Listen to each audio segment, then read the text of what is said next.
Hi అండి. Welcome back to our channel tasty once. ఈరోజు recipe వచ్చేసి హోటల్ స్టైల్లో బొంబాయి చట్నీ అయితే చూపించబోతున్నాను. ఈ బొంబాయి చట్నీ ఇడ్లీ, దోశ, గారెల్లోకి చాలా టేస్ట్గా ఉంటుంది. ఇంకా ప్రాసెస్లోకి అయితే వెళ్ళిపోదాం. ముందుగా కడాయిలో ఆయిల్ హీట్ చేసి పోపు దినుసులు వేసుకుని నెక్స్ట్ ఉల్లి, పచ్చిమిర్చి, టమాటో, కరివేపాకు, ఎండుమిర్చి కూడా వేసి 1 టేబుల్ స్పూన్ వరకు ఉప్పు కూడా వేసి బాగా ఫ్రై చేసుకోండి. ఇలా 5 మినిట్స్ పాటు ఫ్రై చేసుకుంటే ఈ విధంగా ఫ్రై అయిపోతాయి.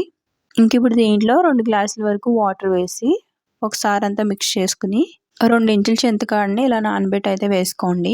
నెక్స్ట్ ఇందులో పసుపు కూడా వేసి ఒకసారి అయితే మూత పెట్టి వాటర్ బాగా బాయిల్ అవ్వనివ్వాలి. ఇంక ఇప్పుడు మూత తీసి ఈ విధంగా బాయిల్ అవుతున్న టైంలో 1 పావు కప్పు వరకు శనగపిండి వాటర్ని ఇలా గరిటెతో తిప్పుతూ అయితే వేసుకోండి. గరిటెతో తిప్పకుండా వేసినట్లయితే ఉండల కింద కట్టేస్తుంది. ఒక 2 నిమిషాల పాటు అలానే గరిటెతో తిప్పుతూ ఉడికించుకోవాలి.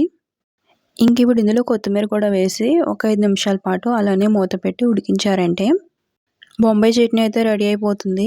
ఇలా దగ్గరగా అయిన తర్వాత స్టవ్ ఆఫ్ చేసి దించేసుకోవడమే. ఎప్పుడైనా చట్నీ చేసేటప్పుడు పవర్ కట్ అయితే ఇలా ఒకసారి ట్రై చేయండి, ఈజీగా అయిపోతుంది.